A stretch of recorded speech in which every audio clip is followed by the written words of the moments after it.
Right, let's get going. Hello, everybody. It's 6 o'clock UK time, and it is our monthly installment of AIM Technologies AIM Shop webinar. So very nice to have you all here.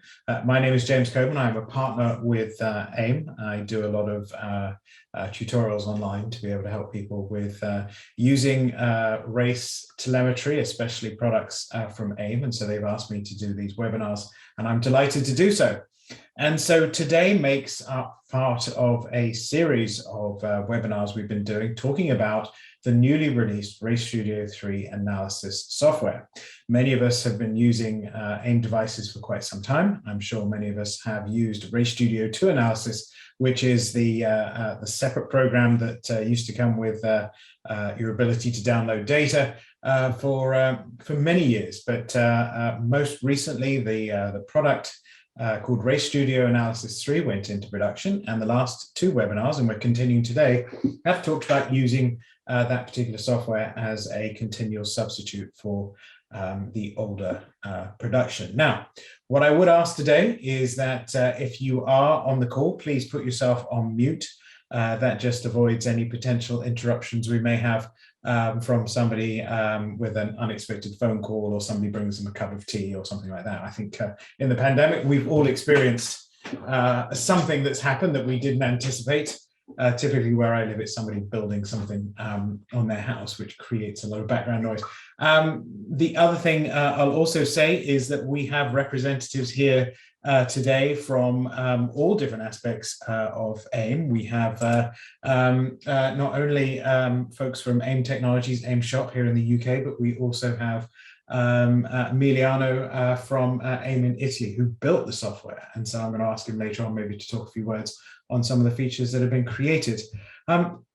So there's no presentation this one. We're going to get straight into the software today. So I'm going to share my screen, and we can get going with the webinar itself. So let me just do this and click on share. Now, a quick sort of in the comments and the chat box, a quick yes from someone saying they can see my screen would be lovely. Just make sure I am online. Oops, going the wrong direction. Anyone who gives me a comment, yep, thank you very much, Kev. That's perfect. Marvelous. Now, what I will say is the chat box is definitely a very important conversation piece to be able to mention, because we will be doing a lot of conversations in the chat box, and so you can keep up to date or have a conversation going on there, which is fantastic too, and you may get answers that you need in the chat box as we go along, which is good. So today's topics, just to make sure we're clear on what we're going to cover today, just so I set the right expectations going forward, is we're going to cover some of the more advanced aspects of the Race Studio 3 analysis software today. They are going to be overview today. We're not going to get into huge amounts of detail, and we're going to cover sort of 3 or 4 major areas. Now, the first that we're going to cover is we are going to look at data and video. We haven't actually looked at this yet in too much detail as part of the AIM Shop webinar. So anyone who's got a SmartyCam and a data device that's logging information, we're going to look at that today, how to get that into the software, how to be able to start looking at creating configuration. That will lead into the second area of advanced setup, which is advanced customization of your experience in Race Studio 3 analysis. That's a very important component for us as we go forward, looking at aspects such as key aspects of how to be able to add not only, for example, a time distance, but a map, some data and video, and having a look at those sort of aspects there, which is quite important. The third area that we're going to have a look at is we're going to start adding in some of the less used features of AIM software from my experience of all the people that I've worked with. And the ones we're going to look at today are going to be the XY plot, where we're going to look at using that, the sort of the scatter graph view and potential applications of that. And we're also going to address one component that was mentioned in some of the emails that went out as well, is we're going to start looking at math channels, because math channels themselves, especially if you used Race Studio 2 analysis, were quite complex, and you had to have a really good handle on formulas and how to be able to set those up to be able to use them. So we're going to start today's conversation off with I think the marketing said something like build your perfect math channel. Well, as far as I'm concerned, the perfect math channel that can be built is that something that has been built already for you. And so we're going to start looking at some of the math channels that are pre-populated in the RayStudio 3 analysis software so that you can actually go in and start using them and starting looking at some of the applications.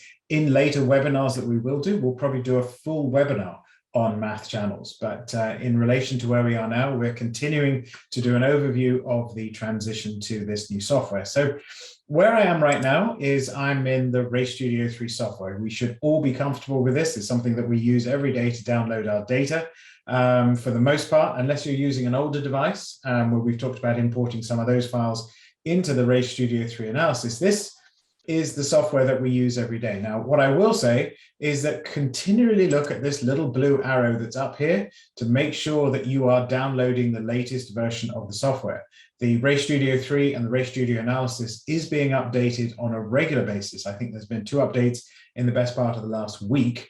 And so always make sure that you have the very latest version of the software, because this will ensure that not only have you got the latest features and functionality, but any areas in terms of improvement in the hardware and the firmware will also be there. And so this is always the best button to be able to use that is there. So I've just updated. You can see that I've got the latest version on here, and I've got the RayStudio 3 information that's available here. But you may also notice there's a few bits here, and I wanted to show you, before we even get going in the analysis today, the import mechanism, because over the weekend I raced, and I have a SmartyCam GP, and I have an actual memory module that's working in the car. And what we're going to do today is we're going to look at data analysis. But one of the things that I've heard a few times so far is, how do I import my video files? Now, we've talked about importing your video files the manual way, and I'll show you that a little bit as we go forward.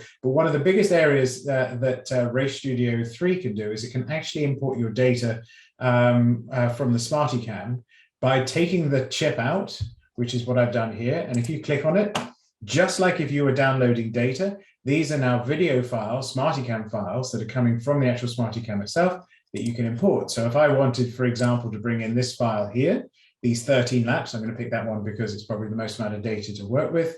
The same process exists here, that you can add in all the information you wanted to be able to see. This is qualifying, for example. You can add in all of your information and download it, and the system will download your data from a SmartyCam chip, the same way it will download your data if you're connected on Wi-Fi to an AIM Solo 2, if you're connected to any of the dashes, if you're connected via USB to an Evo 4S. All of that is available for you to be able to use. And so I'm actually going to download the file that came from my Evo 4S as well. I'm doing that on purpose. I'll show you that in just a second too, while I'm doing it, because I wanted to be able to show that, you know, this, I don't know why this isn't pre-populated. Fill this in while we're talking, makes the demo far more exciting, I should say. Number 80 is that one. Championship is Formula Ford. Just bring this in here. It's a qualifying testing, and then I can just add this and bring it in. And so same process, we're all very comfortable with this. So what I wanted to show is, because of the feedback that I've had, I just wanted to clear up, especially as people may be watching this on YouTube at a later date, that importing the data from the SmartyCam chip itself is a mirrored, identical process to importing the data. And that's really important as we think about sort of the functionality of now RayStudio 3 analysis to be able to do the data. Now I've done all that downloading I want to do, I'm going to click up here. And I'm going to click in this area that's going to show me that data that I just downloaded. And so you can see that there is the SmartyCam file that I downloaded, and underneath it, there is the data file I downloaded. Now, one of the things you may be saying at this particular point is, why are there 2 separate files? If I want to be able to study and analyze this data, why isn't it looking like this, where you've got a data file and a memory file and a video file connected to each other? Well, one of the things that is actually happening right now is that if you bring the data in from a memory module, and this is applicable to anyone who's sort of starting to bring in their data, if you use a memory module for an SD card, especially if you've got an Evo 4S, where you don't want to have to keep hiding the USB cable and then unhiding it when you're going to use it, the memory module is a magical thing to be able to use just to be able to take the chip in and out. But it does mean that if you have a memory module and that you have a SmartyCam file, when you get them into the software, you're going to want to be able to analyze those data together. So the one thing I was also going to show you, because I've just imported these in, is if you click on both of them, just as if you were highlighting multiple files in a file explorer or something like that, and you right click on them, you can now link this item. And if you link these two together, that data file that I recorded at the time, which had both data from the Evo 4S and information from the SmartyCam, is now one file that can be analyzed. And what we're going to do today as a group is we're going to analyze this file. I haven't looked at this one in too much detail, except for at the track. And so in many respects, we're going to be discovering new data as we go through. But I wanted to show that at the beginning because there's been a lot of questions as relates to data and video. How do I get my data file into the system? And then more importantly, how do I actually link that to a data file if it's there? Now, in many respects, if you're using some of the Wi-Fi enabled devices to download your data directly off of your dash, if you're using the USB cable to actually download it from a device like an Evo 4S, in that instance, you actually will find this probably happens automatically. But if it doesn't, that process I just showed, a link in the files, is very important to have. So that's getting the data into your system. We've covered most of this, and if you want more detail as to how to look at that and how to navigate it, we recommend that you go back to, I think it was the webinar that we did in February, which starts talking about the Ray Studio 3 analysis and getting your data into the system. But what we're going to do today is we're going to dig into this file. So the first thing I'm going to do is I'm going to load up the file overall. And it's going to default to the very last user profile that I've used. If you're wondering what a user profile is, by all means, go and watch the last video because we talk a lot about user profile as being one of the most important components of being able to work with the new Ray Studio 3 analysis software. But what we want to do today is we want to start using the more advanced features of setting this up to be able to create that sort of customized experience and custom view, bringing in additional components. And so what we're going to do is we're going to start looking at this data using the video and the data together. Now, there's a few ways of being able to do this. First is I'm going to take you through some of the tabs, which are really important. And then once I've done that, I'm actually going to show you another way of being able to set up a custom experience, because this is where the power of Ray Studio 3 analysis really sort of comes to life, I should say, in that it allows you to be able to have so many different views on the screen. So we're going to start having a look at that. As I just imported a video file, you'll probably notice, if you have it too, that not only do you have this time distance view, which is what we're looking at here, and some of these other functions, you'll also notice that this little icon up here shows up with that movie clip. Now, what that means is that present in this data file, so that linked data file that I just created, there are movies available from a SmartyCam. And so we're going to start looking at those in detail. So all I need to do is actually click on that particular area. Once I've done that, I'm going to have a default view. Now, this is the default view that I always get. People get slightly different views depending on what device they're using, but this is just as it would appear of anyone who imported a particular data. The only thing that is custom on this view is that I've named the segments of the track. In fact, there's one there that I have forgotten to do, so I'm going to right click on that and rename it cap that is there. If you're wondering what I'm doing here, again, I'm doing a terrible job of talking through what I'm actually doing. What I'm actually doing is I'm creating segments on the track that I can analyze. If you're very interested in understanding what this is, then I highly recommend you go back to the previous webinar we did, where we look at breaking the track down into different segments so you can analyze those particular splits to be able to understand how you're working on that particular view. But what we're doing today is we're adding to that. We're adding this data and movie sort of component. So what we've got then is we've got this view that comes up as default. And you'll notice that now we have this SmartyCam that's available here, and we've got the file. So anywhere where I click on the lap, you'll notice that it moves the video. And if I move the video, it moves the marker associated with where you are on the measures graph. And mine's defaulted in this instance to RPMs. But we want to be able to sort of customize this particular view for things that work for us. And so this is where we start getting into experiences in terms of being able to say, well, what do I want to see and how do I want to analyze the data? So what I'm going to do is I'm going to set up a very simple profile using some of these sort of views to be able to customize a page that works for me. Now, before I go any further on this particular page, I want to go back to that habit that we want to be able to start sort of having as part of a default in our experience, that anytime we create a new tab or we set up a new profile, just click here and click on Save Profile. Mine here is called the AIM Webinar Data Video Demo. Could have made that more catchy. But in essence, this is the user profile that I'm using for today's webinar. So every time I make a change, I'm just recommending you go up there, click on Save Profile. So as you go through this customization experience, you're going to change how that view sort of set up. Now, the next thing we want to be able to do is to customize sort of different sort of aspects of what we have on screen. And so this is where we start getting into the beauty of the right click. And when I'm talking about the right click, it's that area where you can go in and you can start customizing the page view to see what you want to look at. And if you've heard any webinar I've ever done on these at Ray Studio 3 Analysis, curiosity of clicking on a cog icon like this, or clicking up here on a spanner icon or a wrench, depending on where you're from, gives you a great opportunity. But the other thing that I'd encourage you all to be able to do as you go through is right click on things, because you always get a little menu pops up that allows you to be able to change things. And so in this instance, what I've got is I've got the opportunity of being able to customize this page to how I want to look at it. And so I'm going to do it and talk you through what I'm doing. Now, the first thing is I don't like my videos to be on the right-hand side. I like them to be at the top. It's just a user preference that I have. So what I can do here is I can click on the right click and I can click on Remove Panel. Now that's taking the videos away, but if I want them on top of the measures graph, all I need to do is click on the measures graph itself, right click on it, add a panel, add it to the top, and now I've got a blank opportunity, you call this a block or however you want to describe this, to be able to populate this with information that I want to be able to see. So I'm going to click on Choose here, and here is my list. And if I scroll up and down, I've got different things I can actually add in. So the next thing here you're actually going to notice is I have something called movies. So I'm going to click on movies and click on OK. And now we're going to see that the SmartyCam video has appeared. Now it's kind of tiny right now. So just like if we were moving anything around, resizing any of the software experiences that we have, I can just move this down and it changes the size of what we want to look at.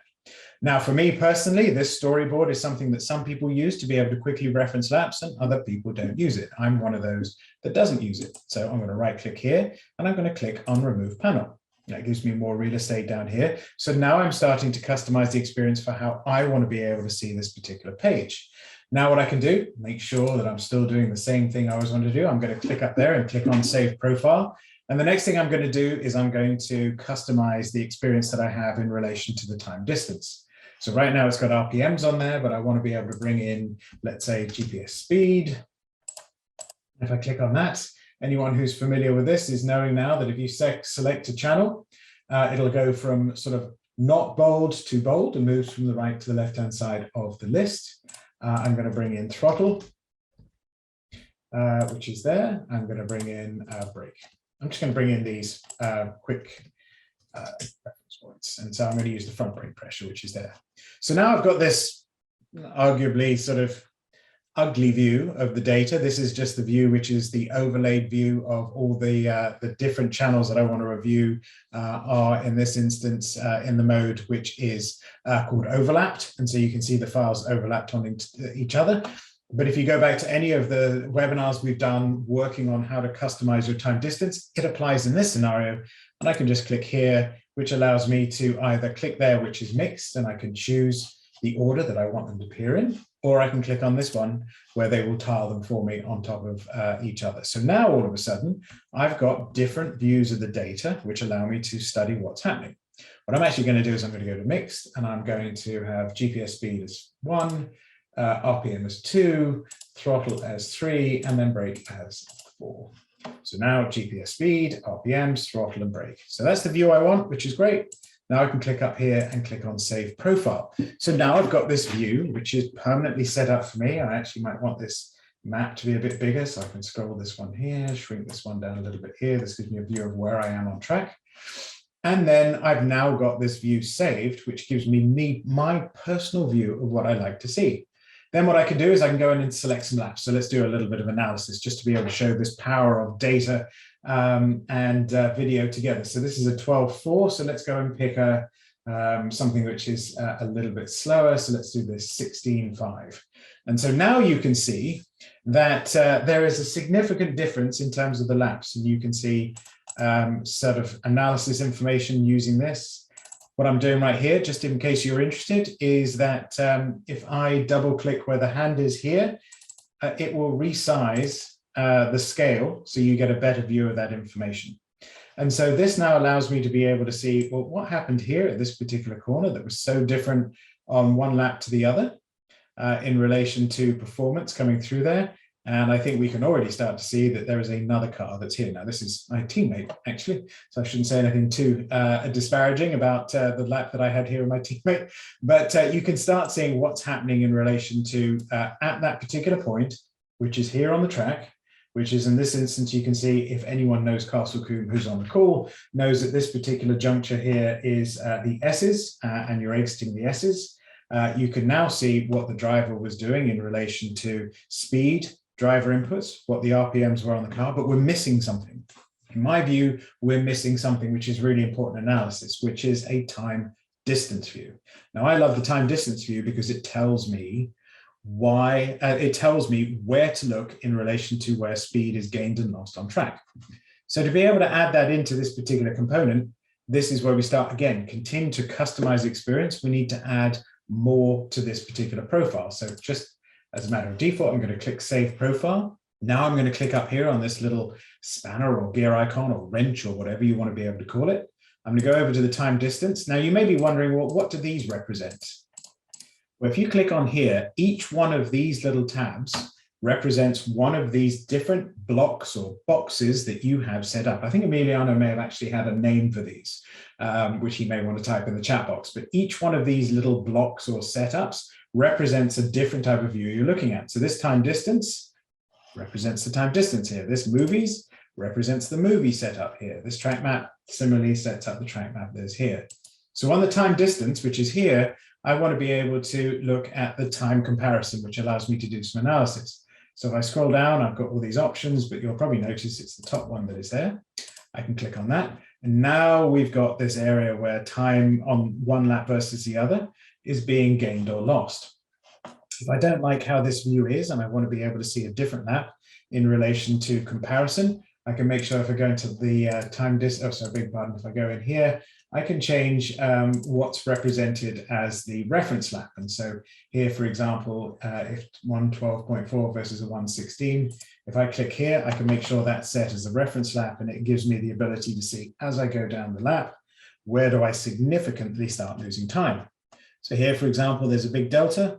I can see what's happening here. And we can see at this particular point going into this corner, I may have been sort of compromised by a slower car going into there. So you can watch what's happening here. And as we go through the particular lap, and I've just pressed play, you can see that I have to overslow going into the corner at this particular point, which means that here's the point of reference. What's happened here? There's been difference in time.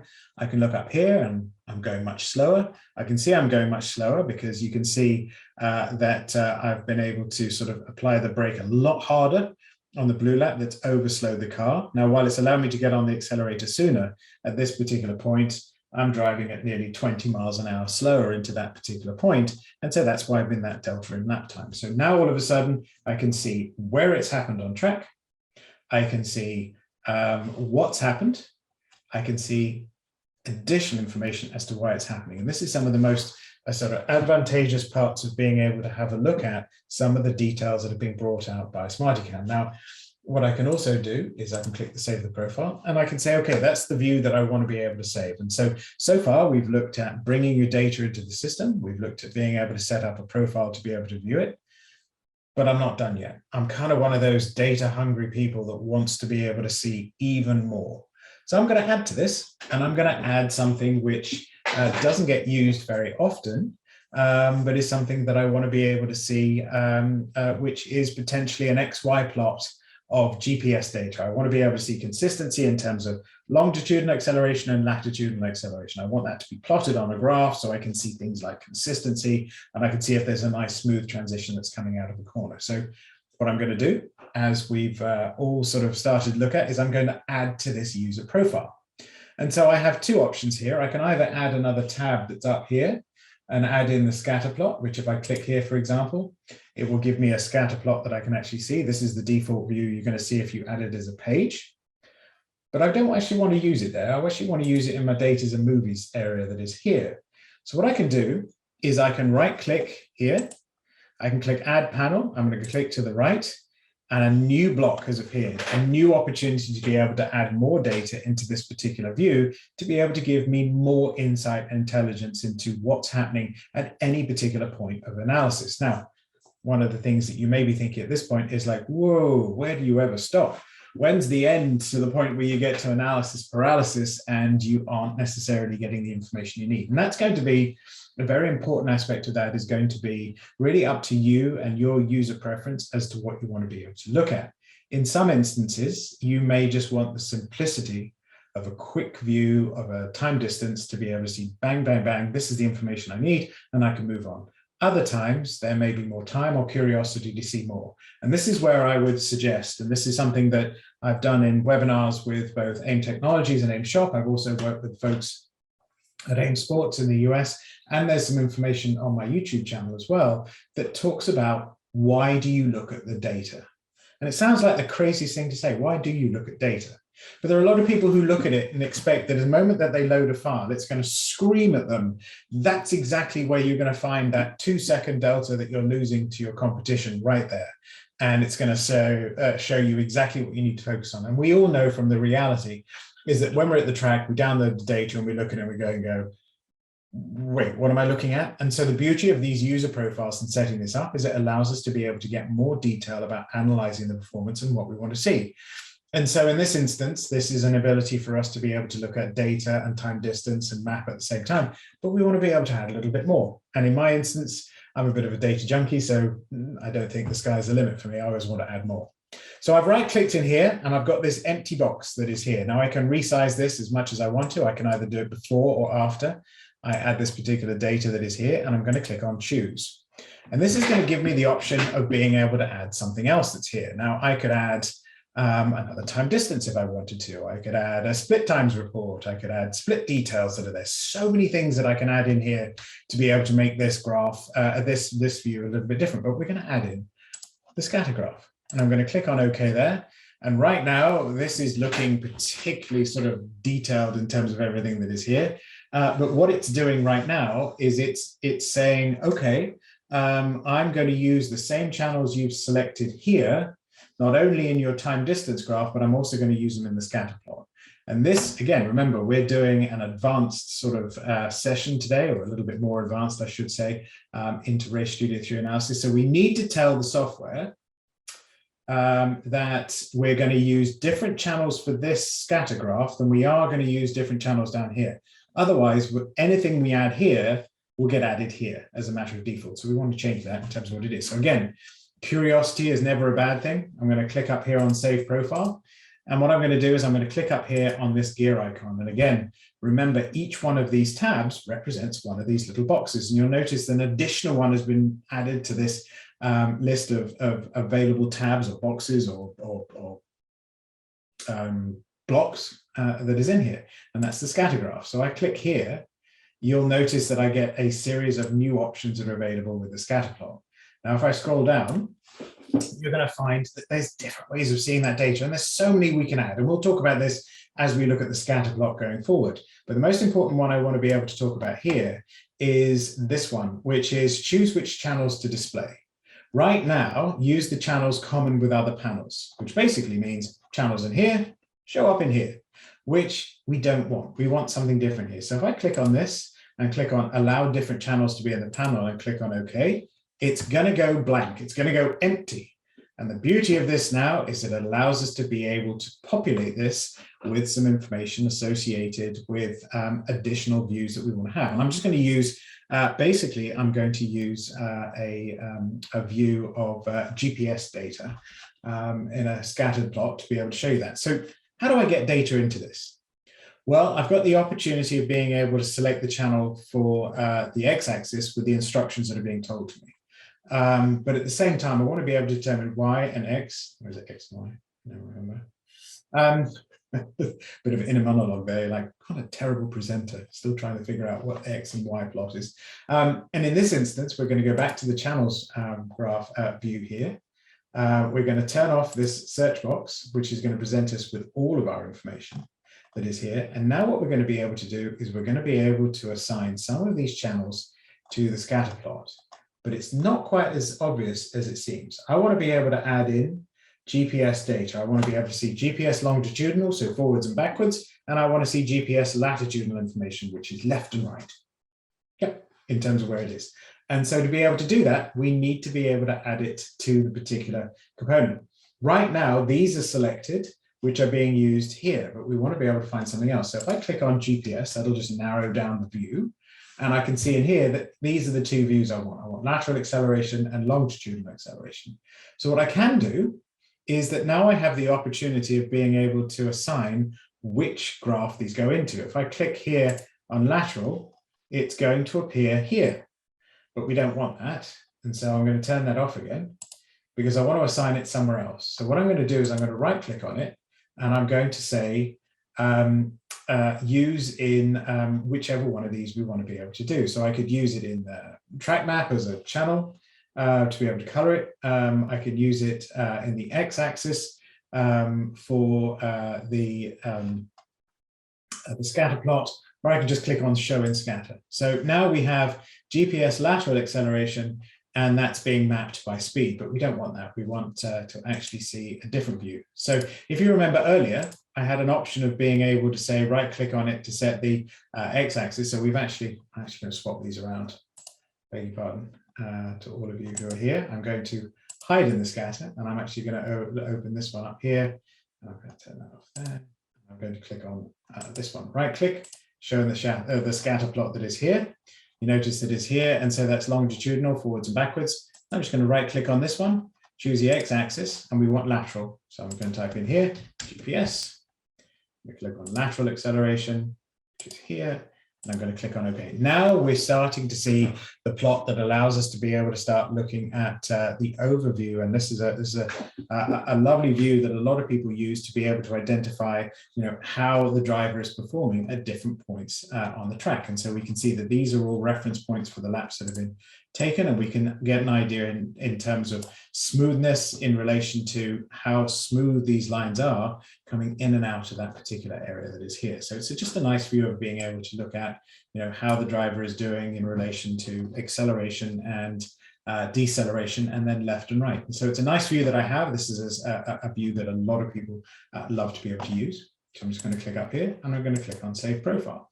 So now I've got sort of more information available to me. I've got this lovely view of all of the data that I want to be able to analyze. And it's something that I feel very comfortable being able to reference whenever I need to.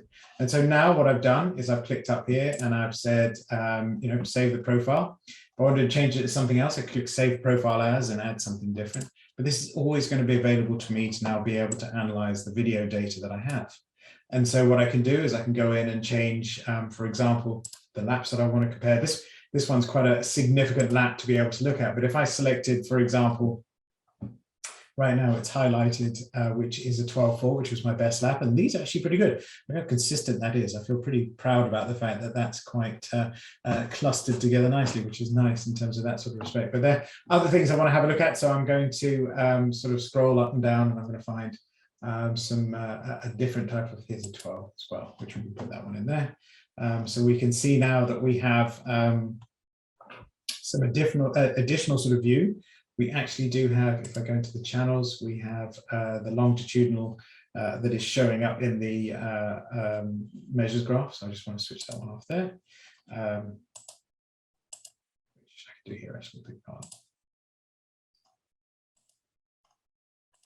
Won't switch off, but that's okay. We'll cover that at a later date. I'll just stack these to make life easier to be able to see.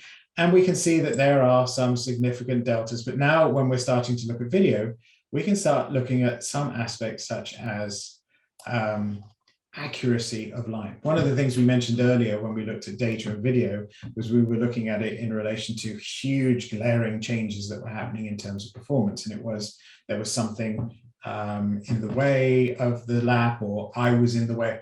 always appears when I do these videos. It's like, oh, look at me. Someone was in the way of me. I am Michael Schumacher Reborn. I'm the fastest driver that's there. Chances are there's someone right behind me being frustrated that I'm holding them up as well. So it's not necessarily always the case, but video would help us with that sort of scenario as well. But it allows us to be able to analyze additional inputs, which are always very difficult in a precision pinpoint type of approach to be able to have a look at. So one of the things that we haven't really talked about yet is if I wanted to analyze my performance on track in terms of where I am, the position, the car, one of the things that we can see is that we can already see at this particular point on track that there's a slightly different sort of angle of attack of the car in this particular area that is here. And so if we look at as the driver goes into, I say the driver, that's me. If we look at going into the lap, we can see that are there aspects of one lap that's doing a better job than the other? And it might be just a case of using more track and using more road. Now, as I said, I haven't looked at all of these files just yet, but if I wanted to, I could see if there's anything different associated with this. Quite a steep jump here in time. You can see it sort of at this point, I lose a tenth of a second coming through this last corner.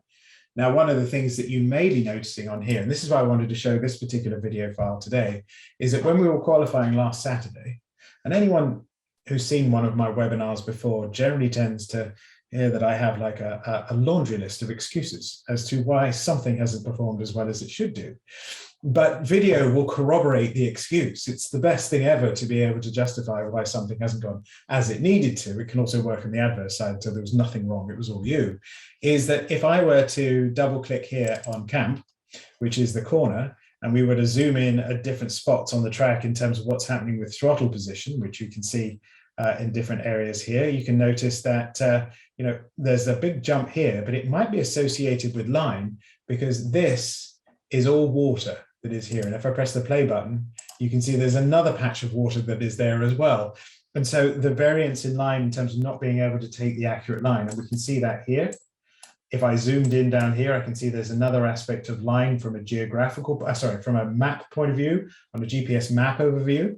We can see it from the point of view of being able to look at it from a driver's input point of view. I can actually notice here there's a slightly different angle of attack of the car. We can also notice that there's a nicer transition on the blue here as well in terms of coming out of the corner, whereas this is not quite as, brake, accelerate is nice and smooth. This is brake, sort of like hesitate, and then accelerate. And so you can see there's a delta in all of these instances to be able to see what's going on. And this is the beauty of having these views overlaid on top of each other and just giving you that advanced functionality that exists with Race Studio 3 analysis. So that's a quick overview. There's a lot of other things that you can do with these particular view. If you ever wanted to sort of zoom out again, you can just click here and it takes you back to being able to see the overall map. If you wanted to, for example, if you wanted to hear audio, this is one thing that I get a lot in terms of questions, which is the movies are silent. I want to be able to hear the movie that is there. Just like before, and just like that conversation we had earlier, it's exactly the same sort of process of curiosity that something's not working. So we need to press one of the investigative buttons. That's a bit of a mouthful.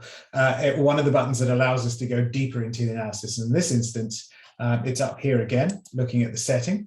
This gives us the options for each of these particular tabs. I'm going to click in movies, and we have the option now of being able to play never play sounds for the movies, play a sound only if one lap on the side, always play the movie for sound for movies. I click here, click on always play the sound for movies. Now if I click the play button, we can, or should be, I think it's because I'm on Zoom, we're not hearing it quite as loud because we're on here. You will hear the audio for the movie, which I think is a really nice way of being able to understand, a little bit more. Because I don't know about you, I don't know how I'm going to cope with when electric racing happens, and we're not going to be able to hear the tone of the engine. Maybe we'll hear the tone of the battery. Who knows? But for me, sound is a very important part of this as well, because it gives you a good idea, because we often, I think, muscle memory makes us change gear. It makes us, understand where we are in relation to many things by sound in terms of what's happening as well. So you can add the sound to the videos to be able to see that information too. So that's a quick overview of the video side. And there's a lot more we can do. And I said, we were going to do a few of the more advanced features in today's webinar, but I wanted to get to one other thing, which is math channels. Now, I've worked with AIM and AIM software for, too long, a decade, if not longer. And math channels to this day still scare me to death. They always have, because there is so much complexity to it that I don't always want something that's going to take the fun out of data and the fun out of racing. But I'm one of those that once a math channel works, I will be using it all the time because it adds an analysis that is there. So it's like this beautiful sort of double edge of, well, that's really useful, but at the same time, I'm a little bit scared of how to set it up and how to use it. And so when Emiliano was working with many of us who sort of, the users of the software, as well as obviously so many people at AIM who work the product on a regular basis, was sort of saying, these are the math channels that we use. We think they're universally applicable to things like GPS. Can we have a predetermined set of math channels that we can use that will be applicable to everyone going forward? And math channels are always going to be subjective to the channels that you have available to you in your data gathering process. And what I mean by that is it was a long-winded way of saying, if you've only got GPS data, you've only got GPS data. If you're someone like me who's got more sensors than they know what to do with, you've got a lot of additional sensors. And so the level of complexity changes depending on what data you've got available to you. But one of the things that I'm going to do today is I'm going to talk you through a little bit about math channels, the interface. I'm going to show you how to be able to apply them to a data file as well. And then what we'll do, depending on the feedback that you give and everything that's there, we could do a full session talking about how to use math channels, how to build them, how to set them up, because I think that's a webinar in itself in terms of the length of complexity. But the reason that the marketing called it Build Your Perfect Math Channel, because for me, the perfect math channel is one that's already built. And so we're going to have a look at that today in a little bit more detail. So what I'm going to do, without just jabbering on the whole time about it, is I'm going to click up here, I'm going to save the profile, I'm going to turn it off. So we're now back to our test database that we have. And if you're wondering what all this stuff on the test database is and you want a refresher, one of the first webinars we did on Ray Studio 3 analysis in February talks us through all of the different buttons that we're looking at on this particular page. And for me, the enhancements that have been made to the test database here that you see are hugely useful in terms of going forward. But we're going to look right now at the math channel interface, because it's important to be able to understand how it works and how to use it. And then, just like anything, I am forever impressed with the math channels that people build. I just sit there in awe going, that is just amazing how you built that. So I'm going to show you some of the basics today, and then we can see where we go from there, because people do wonderful stuff with this. So to get to math channels, my recommendation is to do it when you don't have a data file open. What I have found is if you build a math channel when the data file is open, that math channel only stays with the session that you've opened. So if I open this one up and started adding a math channel to it, it will typically stay with that particular channel. Now, there's a lot of enhancements that have been made over time with the math channel functionality, and that may not always be the case. But at the same time, one of the things that I like to do is build the math channels that are applicable to every file that I have. So to put it into context, I don't just want one for this one, I want one for every single thing I use, because typically I build user profiles that can be used on nearly every single data file that I log. It's just something that I try and set up. And typically I use math channels when I don't have channels. And let me put that into context. I spent a very long time using just an AIM solo. At the time, it was a solo one. And I didn't have the luxury of brake and throttle and additional inputs from a driver point of view that allowed me to analyze it. So I started using math channels to calculate where, if the GPS device gives you an indication of when braking happens because you see that sort of longitudinal acceleration dip, could I represent that in a math channel that said, this is when the brake is on and this is when the brake is off? And similarly, if the car starts to accelerate, you can go the other direction of being able to say, well, that means that if the GPS longitudinal goes the other way, that's giving you an indication of acceleration as well. But now there's so many other variations of the math channel, and I use many of them that we can look at. But I want them to be applicable to everything, because the most important thing to think about, I think sometimes with the channels that are being used and the data that we have, is that I might be comparing my data with a colleague or a co-driver or someone in the paddock or in the garage who doesn't have the same AIM device as me. They may have a Solo 2, I may have an Evo 4S, but the lowest common denominator that exists across all of those is GPS data. And if I want to be able to see where they're accelerating and I'm accelerating, I can use a math channel on both files to be able to make that work. And so to do that, I'm going to click up here. This is the icon here for math channels. And if I click on this particular box here, it's going to give me this interface that's going to give me a series of different type of channels that are there. So I'm going to run you quickly through this, just to be able to talk through some of the sort of the functionality that is here. And by the way, if you have questions on math channels, Emiliano is in the chat box, and I'm sure that when we finish, I plan on finishing a little bit early today so we can get a few Q&A going as well to be able to sort of address some of the questions you may have about math channels as well. And so quietly behind the scenes, any question will be asked. But I'll talk you through this interface because it's nice. Now, the same sort of functionality exists with a search box that exists absolutely everywhere across Race Studio 3 analysis. This just allows you to be able to sort of find the information you're looking for very quickly. And believe you me, if you load a file like an iRacing file, I've got one here, I think there's 100 and something channels there now. So the search functionality is really useful, but it also applies to math channels in terms of ones you've built. So the first thing you've got is you've got this little sort of menu that is here that gives you different types of library of math channels available. Now, this vehicle health and tire analysis, these are ones that I've built myself, and I'll show you some of those just sort of quickly as to what I've set up. But the GPS ones are available to everyone. And the beauty of this is that all of these, we've got a little AIM next to it, that's been built by AIM.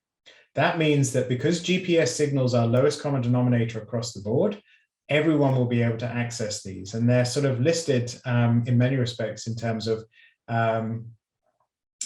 certain aspects of application. So CST stands for coast. So are you coasting? CRN means that you're in a corner. BRK means you're in a brake. TPS on means that the TPS throttle position is being mimicked and is on as well. So this just gives you an idea of all the different types that are there. Now, there is a FAQ document that's available that you can click into as part of the software. It's available on the AIM website that you can actually link to and get all that information that is there. So there's always going to be stuff to be able to help you understand what all of these mean.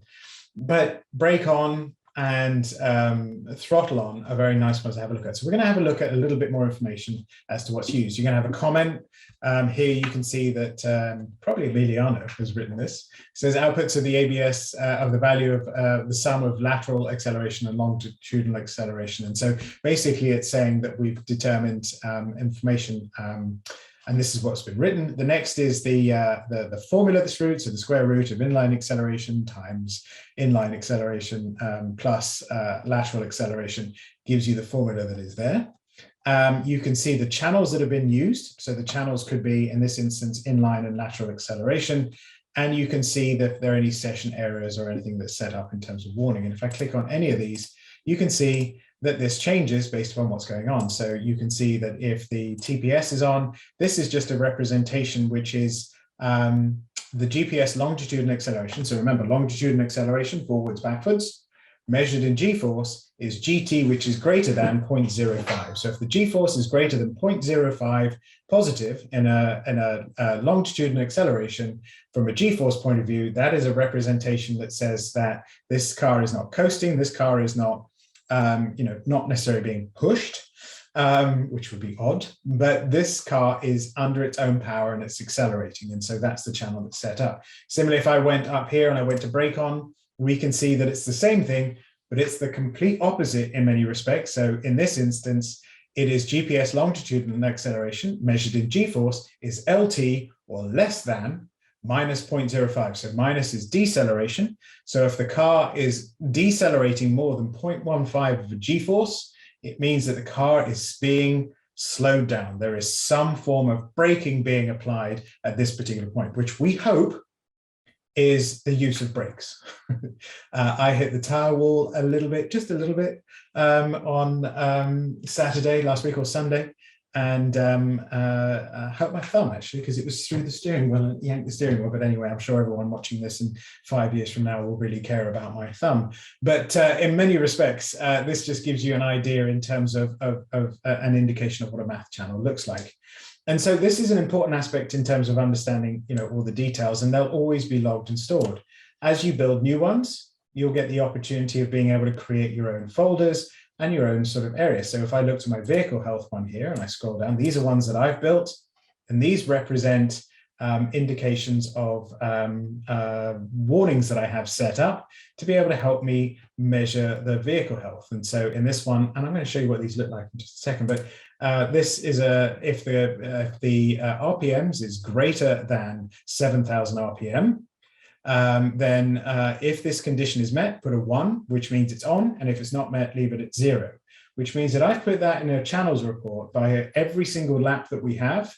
If my RPMs have gone over 7,000 points at any given point in the lap, then I've triggered that warning and it shows up in my map. And so I've created a few of these. This tells me how long I was in relation to seconds. This one tells me how long it was in terms of feet. So how far did I drive over 7,000 RPM in a lap, and how long did I do it for? This just helps me monitor, and it's not unusual that I might actually drop a quick note to the gentleman who looks after my car and going, yeah, can we do a compression test? Because that might have been a little bit sketchy in terms of how far we were over that RPM. And it just gives me some information to look at. And so that's how they're set up.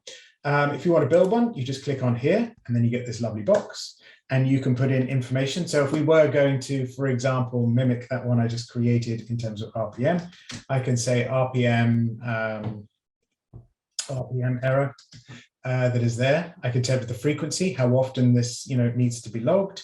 I could choose the functionality, which gives me a whole list of options. And the reason this is probably going to warrant a full hour session is that there's so many opportunities that are here in relation to information that we can look at. And so in this instance, we're in a position where it'd be a number, and that number will be an on or off. So that's a number unit that we have. The area, I can click here and I can add it to the vehicle health section. These are the folders that you use. I can comment on it and say, this is my demo formula. And then I can just start writing the formula. So I've got two options here. I can either write them, which that's gobbledygook, that's not saying anything, or I can go in and I can pick a particular type of function. So this was an if statement. So if, and then it gives me the option of what addition I want to be able to do. And so if, and the condition here would be, I'm going to pick RPM. Yeah, RPM. If RPM is, and then we did it in this instance, which was greater than 7,000, then if 1 or 0. And that's what I created in terms of what it is. Now, I don't need to recreate this, but I can click on verify formula, make sure it works, and then you'll see it appears here. So there's the formulas there. So it's a very easy sort of interface to be able to use. But what I wanted to do in the purposes of today, because we're just doing a quick intro, is to actually show you how to apply them to a particular program you're looking at. And so what I'm going to do is I'm going to find one that I want to be able to use. And so one of the things you'll notice down here is that each one of these math channels has this little star that's next to it. This means it's active and it's assigned to the data, so we can analyze the data. So what I'm going to do is I'm going to pick GPS brake on just as a measure here, and I'm going to right click on it. I'm going to double click on it. This is the formula that is here, and then I'm going to click on this gear icon. Now remember I mentioned earlier that spanners and wrenches, gear icons, and right click. One of the things you probably noticed there is I actually thought this was a right click one because there are things that I still am learning as I go through. So if I failed on the right click and it didn't do anything, just click on the gear icon and I get to the menu that I'm looking for. So I'm always sort of learning as we go. So I'm going to click on the gear icon and I can enable GPS brake on for all sessions or enable GPS brake on just for Evo 4S sessions. I want it for all sessions that is here. Notice the little star appears. I could always click verify formulas. There are no errors in this setup right now, and I'm going to click on exit. Now what I'm going to do is I'm going to go to this Silverstone National. This is an AIM Solo 2 file only, and I can click here just to confirm. This is a Solo 2 file, which I've got, great. So I'm going to load that up. And I'm going to go up here and I'm going to load a profile, which is driver analysis GPS. So right now we've just got the GPS speed and the longitude and acceleration. But I've just added in here a math channel, which will help me understand when the brake's being applied. So if I scroll down, we'll see that GPS brake on has appeared. If I click there, it enables the channel. So now this GPS longitudinal acceleration has been interpreted into the brake being on, so I can see where the brake's being applied. And then if I wanted to be able to compare laps, so let's pick this lap here. Again, now we have the time comparison bar. We're like, wow, here there's a big delta in terms of performance. Scrolling up to the top, well, it's because the red lap is going a lot faster than the blue lap. So I can now scroll down, and just for the purposes of fun, I'm going to turn off longitude and acceleration here. So now it's just left me with the brake on measure. And now I can see here using that math channel that you can see that, yeah, you slowed down here because you broke here instead of braking here, because that's what the math channel is now telling me where I've actually applied the brake. And so if I'm comparing two files, one from, and I can actually, can I add to this one? I won't do it in the essence of time. You can actually see here that the math channel is helping me be able to analyze the data. And this was one that was pre-built. And so what we're going to do is we're obviously going to go into this in more detail over time, but that's as far as I wanted to go today in this hour that we had. I still firmly believe the best math channel is one that is built for you, because the data that it tells you is fantastic, but many people love building them and working through them. And I don't want to take that fun away from anyone. And I have to say that if I build a math channel and I click on verify formula and it doesn't show an error, first of all, it's quite a proud moment for me. And then the second time is that we then look at that and get into a little bit more detail in relation to how can I apply and learn that. For me, in this instance, if I were comparing this to a faster driver and their brake is on here and mine is on here, then I know that I've got work to be able to do. So there you go. So that's the webinar for today. Just wonder if there are any questions in the box for the last 5 minutes we have before we close this out. I know that a lot have been answered, and I appreciate that Emiliano has been able to work through many of the questions there. But any other questions that need to be answered in the last 5 minutes or so that we have? Russell's got a question. Do you want to write it in the box, Russell? Would be great. Sorry, I didn't have a question. I was just clapping the presentation. Oh, thanks so much. I appreciate that. That's very kind. Mark, I don't know if you've got a question. I know your hand is raised. Or maybe it's I really Emiliano give me the answer directly in the mail. Thank you. Brilliant. Well, good. Well, I'm really happy that everyone's had a. Is there a guide for math channels on the website?